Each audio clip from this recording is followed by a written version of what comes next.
പ്രിയപ്പെട്ട വിദ്യാർത്ഥികളെ, കഴിഞ്ഞ ലക്കത്തിൽ നമ്മൾ സെൻട്രലൈസേഷൻ, ഡിസെൻട്രലൈസേഷൻ എന്നിവയുടെ മീനിങ്ങും ഡെഫിനിഷൻസും എല്ലാം നമ്മൾ വളരെ ഡീറ്റെയിൽ ആയിട്ട് ഡിസ്കസ് ചെയ്യുകയുണ്ടായി.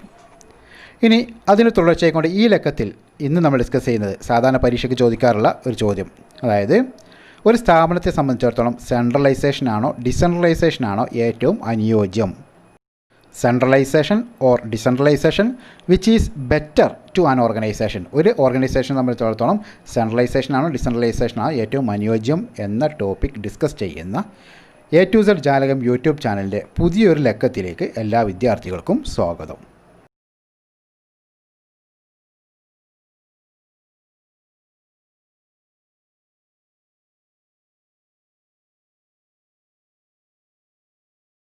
ഫസ്റ്റ് ഓഫ് ഓൾ, ആദ്യം നമുക്ക് സെൻട്രലൈസേഷനെ സംബന്ധിച്ചും ഡിസെൻട്രലൈസേഷനെ സംബന്ധിച്ചും കഴിഞ്ഞ ലക്കത്തിൽ നമ്മൾ ഡിസ്കസ് ചെയ്തതിൻ്റെ ഒരു ഷോർട്ട് എന്താണെന്ന്, ചുരുക്കം എന്താണെന്ന് നമുക്കൊന്ന് പരിശോധിച്ച് നോക്കാം.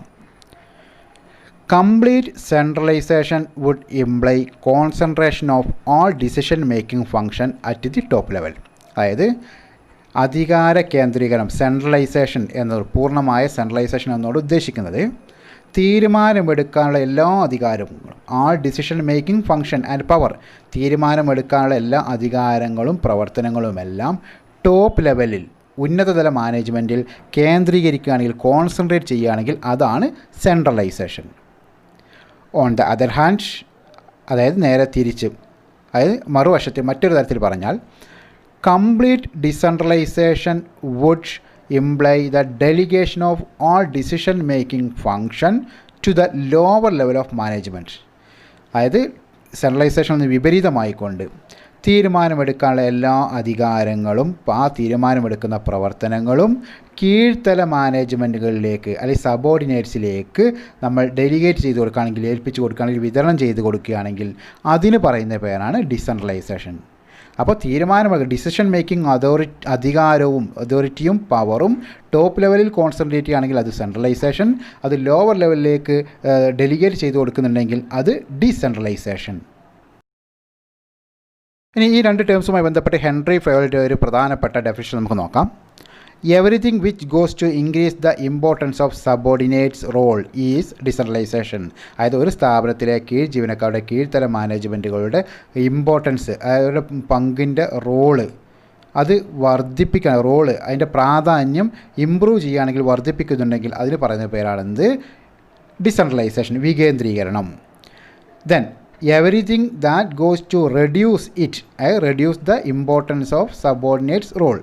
അതായത് കീഴ്ത്തല മാനേജ്മെൻറ്റ്, കീഴ്ത്തല ജീവനക്കാരുടെ റോളിൻ്റെ പ്രാധാന്യം കുറയ്ക്കുന്നുണ്ടെങ്കിൽ, റെഡ്യൂസ് ചെയ്യുന്നുണ്ടെങ്കിൽ അതിന് പറയുന്ന പേരാണ് സെൻട്രലൈസേഷൻ. അവിടെ ടോപ്പ് ലെവലിനാണ് പ്രാധാന്യം കൂടുന്നത്. അപ്പോൾ ഡിസെൻട്രലൈസേഷനിൽ ഇമ്പോർട്ടൻസ് കൂടുതൽ കീഴ്ത്തല ജീവനക്കാർക്കാണ്, കീഴ്ത്തല മാനേജ്മെൻറ്റിനാണ്.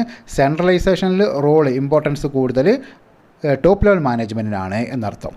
മറ്റൊരു തരത്തിൽ പറഞ്ഞാൽ ഡിസിഷൻ മേക്കിംഗ് അതോറിറ്റിയും ഫംഗ്ഷനും അതിനുള്ള റോള് ലോവർ ലെവൽ മാനേജ്മെൻറ്റിന്, സബോർഡിനേറ്റ്സിന് പ്രധാന പങ്കുണ്ട് എങ്കിൽ അത് ഡിസെൻട്രലൈസേഷൻ.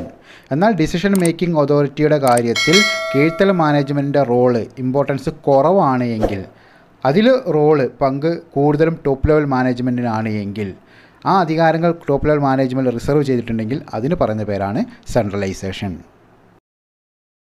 ഇനി ഒരു സ്ഥാപനത്തെ സംബന്ധിച്ചിടത്തോളം സെൻട്രലൈസേഷൻ ആണോ ഡിസെൻട്രലൈസേഷൻ ആണോ ഏറ്റവും അഭികാമ്യം എന്നുള്ളതാണ് നമുക്ക് പരിശോധിക്കാനുള്ളത്. An organisation can never be completely centralised or decentralised. ആദ്യമായിട്ട് നമുക്ക് പറയാനുള്ളത്, ഏതൊരു സ്ഥാപനവും പൂർണ്ണമായും സെൻട്രലൈസ്ഡ് ആവാനും പറ്റില്ല, എന്നാൽ പൂർണ്ണമായും ഡിസെൻട്രലൈസ്ഡും പറ്റില്ല. സെൻട്രലൈസ്ഡ് മാത്രമായി മുന്നോട്ട് പോകാൻ പറ്റില്ല, അതുപോലെ തന്നെ ഡിസെൻട്രലൈസ്ഡ് ആയിക്കൊണ്ട് അതുകൊണ്ട് മാത്രം മുന്നോട്ട് പോകാൻ സാധിക്കുകയില്ല. The degree of centralization will depend upon the circumstances in which the company is working. അതായത് എത്രമാത്രം സെൻട്രലൈസേഷൻ വേണം അല്ലെങ്കിൽ ഡിസെൻട്രലൈസേഷൻ വേണം എന്നുള്ളത് ഏതൊരു സ്ഥാപനവും വർക്ക് ചെയ്യുന്ന ചുറ്റുപാടുകളെ അനുസരിച്ചിരിക്കും. അതുമായി ബന്ധപ്പെട്ടാണ് ഒരു സ്ഥാപനത്തിൽ സെൻട്രലൈസേഷൻ ആണോ ഡിസെൻട്രലൈസേഷൻ ആണോ ഏറ്റവും അഭികാമ്യം എന്നുള്ളത് തീരുമാനിക്കപ്പെടുന്നത്. അതായത് ദ ഡിഗ്രി ഓഫ് സെൻട്രലൈസേഷൻ, സെൻട്രലൈസേഷൻ്റെ തോത് വിൽ ഡിപ്പെൻഡ് അപ്പോൺ, അത് ആശ്രയിച്ചിരിക്കുന്നു അപ്പോൺ ദ സർക്കംസ്റ്റാൻസസ്, സാഹചര്യങ്ങളെ in which the company is working, company പ്രവർത്തിക്കുന്നതായ ഏത്തരം സാഹചര്യങ്ങളിലാണ് കമ്പനി പ്രവർത്തിക്കുന്നത് ആ സാഹചര്യങ്ങളുടെ മേൽ ആശ്രയിച്ചിരിക്കുന്നു എത്രമാത്രം സെൻട്രലൈസേഷൻ വേണം എന്നുള്ളത്. ഇൻ ജനറൽ, പൊതുവെ large organisations have more decentralisation. വൻകിട സ്ഥാപനങ്ങളെ സംബന്ധിച്ചിടത്തോളം, വൻകിട ബിസിനസ് സ്ഥാപനങ്ങളെ സംബന്ധിച്ചിടത്തോളം അവർക്ക് കൂടുതലും ഡിസെൻട്രലൈസേഷൻ ആയിരിക്കും, അധികാര വികേന്ദ്രീകരണമായിരിക്കും ഉണ്ടായിരിക്കുക ദാൻ സ്മോൾ ഓർഗനൈസേഷൻസ്, ചെറുകിട സ്ഥാപനങ്ങളെക്കാൾ സംബന്ധിച്ചിടത്തോളം. അപ്പോൾ ചെറുകിട സ്ഥാപനങ്ങളെ സംബന്ധിച്ചിടത്തോളം വൻകിട സ്ഥാപനങ്ങൾക്ക് കൂടുതൽ അഭികാമ്യമായിട്ട് കൂടുതൽ അവർ ഫോളോ ചെയ്യുന്നത് ഡിസെൻട്രലൈസേഷനാണ്. അതായത് വൻകിട സ്ഥാപനങ്ങൾ ഡിസെൻട്രലൈസേഷനാണ് കൂടുതൽ ഫോളോ ചെയ്യുന്നത്.